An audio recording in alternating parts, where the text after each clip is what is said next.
Laldia container terminal যেটা হবে সেটাও একটা ওয়ার্ল্ড ক্লাস টেকনোলজি হবে। আমাদের জানা মতে এটি বাংলাদেশের ইতিহাসে ইউরোপের সবচেয়ে বড় এফডিআই। ইউরোপিয়ান কোনো কান্ট্রি থেকে বা ইউরোপ মহাদেশ থেকে এত বড় এফডিআই বাংলাদেশে আগে কখনো আসেনি। এই পুরা প্রজেক্টটা করতে ওনাদের প্রায় $550 মিলিয়ন মতো খরচ হবে, উইচ ইজ বাংলাদেশি টাকায় যদি আমি ক্যালকুলেট করি প্রায় 6,700 কোটি টাকা। আমরা আজকে cabinet committee of economic affairs যারা আছেন তাদের কাছে আমরা একটা পিপিপি প্রজেক্টের ফাইনাল প্রপোজাল নিয়ে গিয়েছিলাম। সেটি হচ্ছে লালদিয়া কন্টেইনার টার্মিনাল রিলেটেড যে পিপিপি প্রজেক্টটা, সেই পিপিপি প্রজেক্টটার ব্যাপারে। তো এটার নেগোসিয়েশন শেষ হয়ে এটা G2G ভিত্তিতে একটা পিপিপি মডেল ছিল, সেটা নেগোসিয়েশন গত কয়েক মাস ধরে আমরা খুব পদ্মা সেতু, মেট্রো রেল এবং এলিভেটেড এক্সপ্রেসওয়ে নির্মাণের গর্বিত অংশীদার বসুন্ধরা সিমেন্ট। গত কয়েক মাস ধরে আমরা খুব একটা বড় একটা দল একদম দিনরাত খেটে কাজ করছে এটা নিয়ে। এই নেগোসিয়েশন চলছিল আমাদের কাউন্টার পার্টির সাথে, সেটা শেষ হয়েছে। শেষ হওয়ার পরে আমরা এখন ফাইনাল কনসেশন এগ্রিমেন্ট যেটা সেটাকে নিয়ে গেছি আজকে। তো আমি এটা নিয়ে একটু ছোট্ট ব্রিফ দিই আপনাদেরকে, তারপর আল টেক ইউর কোয়েশ্চেন্স। এইটা চিটাগং পোর্ট অথরিটি একটা 30-year কন্ট্রাক্টে এন্টার করছে। সো কনস্ট্রাকশন প্লাস 30 ইয়ার। কনস্ট্রাকশন করতে আমাদের এস্টিমেট হচ্ছে রাফলি 3 বছরের মতো সময় লাগতে পারে, বাট প্লাস মাইনাস অবভিয়াসলি অনেক ধরনের ফ্যাক্টর কাজ করে।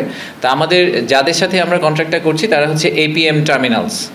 APM টার্মিনালস হচ্ছে এপি মোলার মার্কস যে গ্রুপটা আছে সেই গ্রুপের একটা সাবসিডিয়ারি, এবং তাদের পিছনে আছে আপনারা অনেকে হয়তো এপি মোলার ফাউন্ডেশনের কথা শুনে থাকতে পারবেন ডেনমার্কে। They are very well known, they are actually foundation, so it's a charitable organisation.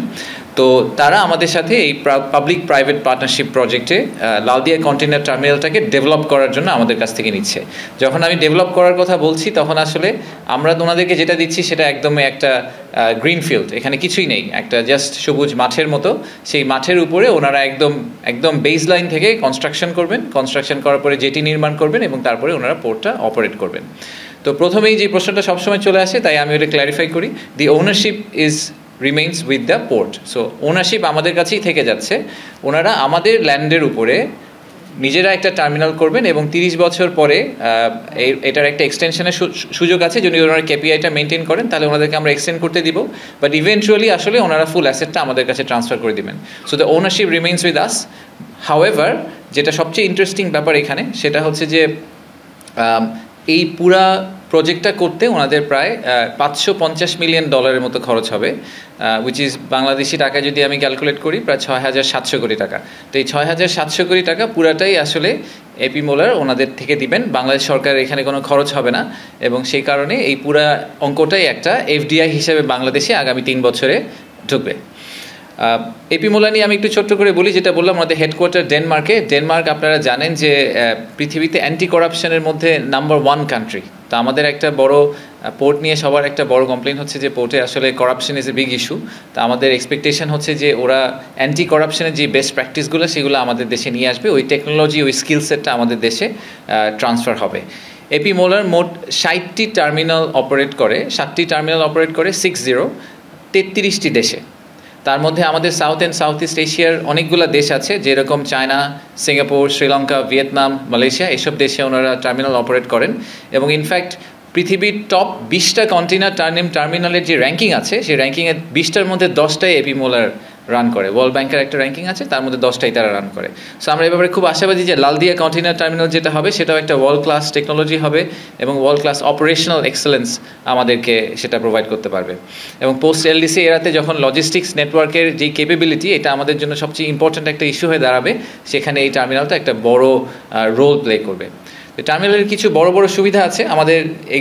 আমাদের কারেন্ট যে এক্সিস্টিং চিটাগং যে টার্মিনালটা আছে, চিটাগং পোর্টে যেটা আছে, আমরা যেটাকে নিউ মুরিং টার্মিনাল বলি, তো সেটার থেকে এটার কিছু পার্থক্য আছে। একটা পার্থক্য হচ্ছে যে এখানে প্রায় দ্বিগুণ আকারের জাহাজ ভিড়তে পারবে। দ্বিগুণ আকারের জাহাজ ভিড়তে পারার একটা বড় সুবিধা হচ্ছে এই জাহাজগুলো তখন আর এই জাহাজগুলো হয়তো ডিরেক্টলি ইউরোপে চলে যেতে পারে। তাদেরকে হয়তো সিঙ্গাপুর বা শ্রীলঙ্কায় থেমে জাহাজকে আপসাইজ করতে হবে না। বা অনেক সময় আপনারা দেখেছেন যে আমাদের বেতে কিছু বড় জাহাজ থামে, সেখান থেকে আবার একটা লাইটার ভেসেলে করে তারপরে বাংলাদেশের ভিতর ঢুকাতে হয়। এরকম অনেকগুলো লেক আসলে আমরা স্কিপ করতে পারবো। স্কিপ করতে পারলে আমাদের কানেক্টিভিটি এবং turn around time point of view থেকে আপনারা আমাদের টেক্সটাইল অ্যান্ড গার্মেন্টসের ব্যবসাদের কাছে অনেক সময় শুনবেন যে ফ্যাক্টরির দরজা থেকে দোকান পর্যন্ত পৌঁছানোর যে সময়টা লাগে সেই সময়টার ক্ষেত্রে অনেক ক্ষেত্রেই বাংলাদেশ, ভিয়েতনাম বা চায়না থেকে অনেক পিছিয়ে আছে। তো সেই জায়গাটাতে আমরা চেষ্টা করছি যে ওই সময়টা কমিয়ে নিয়ে আসার। তো যখন বড় জাহাজ এসে আর সিঙ্গাপুর শ্রীলঙ্কায় না ভিড়ে একবারে চলে যেতে পারবে, তখন এই সময়টা সিগনিফিকেন্টলি রিডিউস করবে। আরেকটা বড় ব্যাপার হচ্ছে যে এই টার্মিনালটা 24/7 অপারেশন। তা আমাদের নিউমোরিং কন্টেইনার টার্মিনাল কিন্তু একদম 24/7 অপারেশন করতে পারে না, বেশ কিছু কারণে। তারা নদীর অনেক ভিতর দিকে ড্রাফটের কিছু ইস্যু আছে, জোয়ার ভাটার ইস্যু আছে, সব মিলিয়ে। বাট এই টার্মিনালটা একদম 24/7 অপারেট করবে। সো আমাদের যে অনেক সময় ব্যাকলগ তৈরি হয় আমাদের দেশে এই কন্টেইনারের ক্ষেত্রে, সেই ব্যাকলগটা আমরা আশা করছি যে এখান থেকে সিগনিফিকেন্টলি কমে যাবে। এফডিআইয়ের কথা আমি আপনাদেরকে একটু আগে বলেছি, একটা ছোট্ট পয়েন্ট বলে রাখি, সেটা হচ্ছে যে আমাদের জানা মতে এটি বাংলাদেশের ইতিহাসে ইউরোপের সবচেয়ে বড় এফডিআই। ইউরোপিয়ান কোনো কান্ট্রি থেকে বা ইউরোপ মহাদেশ থেকে এত বড় এফডিআই বাংলাদেশে আগে কখনো আসেনি। এবং ইনফ্যাক্ট টোটাল র্যাঙ্কিংয়েও এটা একদম উপর দিকেই পড়বে, কারণ এরকম 6-7 হাজার কোটি টাকার এফডিআই এক ধাক্কায় বাংলাদেশে খুব কমই এসেছে। অনেক সময় বড় বড় কন্ট্রাক্ট হয়, বাট সেই কন্ট্রাক্টের ক্ষেত্রে কিন্তু অনেক সময় দেখা যায় যে ওগুলো ইপিসি কন্ট্রাক্ট, যেখানে আবার যিনি বানাচ্ছেন ওগুলো জিনিসগুলো ফেরত নিয়ে যাচ্ছেন, কিন্তু ওনারা যেই টাকাটা আসলে ইনজেক্ট করছেন পুরো টাকাটাই ওনারা বাংলাদেশেই রেখে দিবেন, এবং এটা আমাদের জন্য একটা পিওর এফডিআই হিসাবে গণ্য করা হবে।